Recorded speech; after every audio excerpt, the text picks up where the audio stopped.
Fala pessoal, tudo bem com vocês? Caio Silveira aqui de novo. E hoje, para dar continuidade ao nosso conteúdo que foi postado anteriormente sobre como fazer o TCC. Hoje talvez seja um dos assuntos mais interessantes e que as pessoas têm maior dificuldade, que é a parte do desenvolvimento de um TCC, em especial uma monografia, e como fazer as citações no decorrer do trabalho.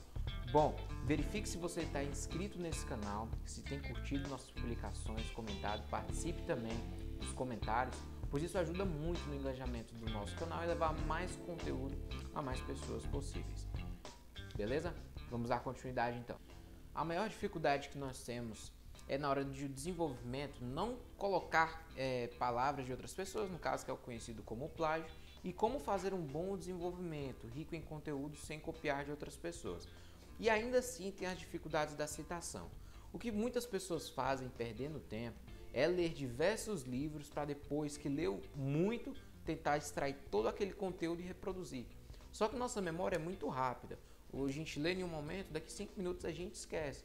Então querer reproduzir esse conteúdo acaba se tornando muito difícil e na verdade quase que impossível. Então esse método será bem tranquilo quanto ao desenvolvimento inicial. Primeiro, ao pegarmos um conteúdo rico, ao pegarmos uma doutrina que seja, por exemplo, se for no caso de um direito, ou no caso de medicina, você pegar um autor que tenha bastante conteúdo, você primeiro vai ler uma página e reproduzir naquela página o que você entendeu. Não é totalmente parafrasear usando aquelas palavras, mas pegar o conteúdo, separar tópicos e dissertar sobre aqueles tópicos em específico.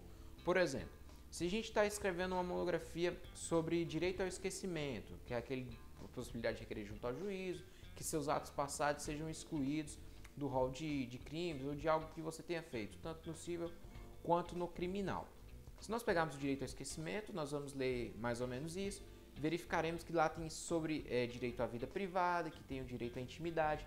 Então nós vamos separando algumas palavras-chave para discorrer sobre elas. Se nós separarmos em um papel aquelas palavras-chave e ao pouco irmos discorrermos sobre ela, nós conseguiremos formar um conteúdo. E ali a gente não vai estar cometendo o plágio. Daí a gente já parte para um segundo ponto. Elaboramos o conteúdo e nós continuaremos agora na segunda parte, que é a citação. Como ter uma boa estratégia para a citação? Seja lá para qual o curso que você esteja fazendo, é muito simples, separe 3 doutrinas. O que nós devemos lembrar é que esses doutrinadores, para fazer esses livros, para elaborar esse conteúdo deles, eles usaram outros autores também como forma de desenvolvimento, para citar, e também como fonte de conteúdo. Se eles usaram, o que acontece? Eles farão citações desses autores.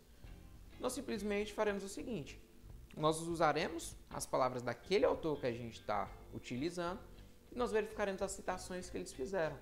Então, ao verificar que eles fizeram aquelas citações, a gente copia aquela citação, olha lá a referência e faz a mesma coisa. Acaba que pessoas têm aquele falso pensamento de que precisa de vários livros para poder sempre pegar as palavras daquele próprio autor, quando na verdade você pode pegar a referência que aquele autor fez no seu livro. Então isso já nos ajuda muito a não perder tempo procurando em diversos livros, lendo diversas palavras, que acaba conduzindo ao nosso tempo e a gente perdendo muito conteúdo que poderia estar sendo reproduzido. Então verifique bem essa parte das citações. Você pode aproveitar citações de outros autores para estar incluindo na sua obra. E isso dá para fazer em todo o trabalho. Lembra no último vídeo que eu falei? Não é o breve conhecimento histórico? Dá para fazer naquilo também. Você vai pegar a primeira parte, colocar o tema geral, breve histórico sobre o tema. Dali, se a gente for, por exemplo, se a gente está falando sobre direito, tudo no direito vai ter um nascedouro. No caso, é que a fonte nós chamamos de princípios. É o mais lógico, então, nós falarmos de alguns princípios que fazem nexo com aquele tema. Então, nós colocamos, por exemplo, sobre o histórico. Ali nós abriremos mais ou menos 3 subtópicos para falar de alguns princípios. E dali a gente pega o amplo na parte do desenvolvimento e depois nós vamos refinando. Então a gente pega um conteúdo geral e vai afinando ele. Por exemplo, se a gente for falar sobre o mandado de segurança, a gente falar no mandado de segurança no geral, que ele é um remédio constitucional, e dali nós vamos refinando até chegar ao direito líquido e certo, e por ali a gente vai refinando. E é dessa forma que se deve conduzir um TCC. E para ir refinando, nós vamos buscando nas doutrinas, verificando as citações feitas para a gente não perder tempo com outros conteúdos. E no desenvolvimento a gente sempre abre esse subtópico, ler a doutrina e lá no sumário da doutrina que a gente está acompanhando, verificar lá, o que ele fala sobre esse princípio. Princípio tal, anoto algumas palavras-chave, reproduzo. Próxima página, leio algumas palavras-chave, reproduzo. Não preciso ler um livro também completo. Você vai no sumário, verifica aqueles conteúdos que são pertinentes ao seu conteúdo e reproduz. E às vezes a gente pode buscar em outras matérias também as fontes. Por exemplo, se nós estamos falando de direito penal, nós também poderemos buscar lá na Constituição, que é uma carta magna que abarca tudo, e também extrair algumas coisas. Então a gente pode ir numa doutrina constitucional para trazer o conhecimento daquela doutrina para a matéria pertinente no seu trabalho. Então, resumão de tudo.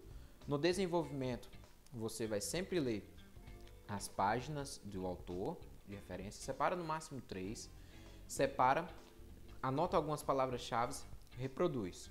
Como vai ficar um texto extenso somente com suas palavras, a cada mais ou menos 3 parágrafos você coloca uma citação. Para ocupar mais espaço, sendo bem direto, você sempre procura uma que dê mais de 3 linhas, porque nas normas da BNT, mais de 3 linhas você faz o recuo e o espaçamento. E isso acaba ajudando a ocupar mais espaço. Então você sempre procura essas maiores, coloca. Se você vê que está repetindo muito o autor, veja quais autores aquele seu autor que você escolheu reproduziu e coloque as citações dele no seu trabalho. Assim ficará um trabalho rico e de forma bem simples. E antes de tudo, preocupe-se muito com a gramática, verifique se você está obedecendo as pontuações, as palavras. Tudo isso é importantíssimo também para enriquecer o teu trabalho e mostrar que você tem domínio do conteúdo e também domínio da ortografia da língua portuguesa. Espero ter ajudado você bastante nesse vídeo e no próximo nós falaremos também de um conteúdo muito importante, que é bom vocês estarem acompanhando. Então, se inscreva no canal e curta esse vídeo, comente, compartilhe e ajude outras pessoas a concluírem as suas matérias. Um abraço e até o próximo vídeo.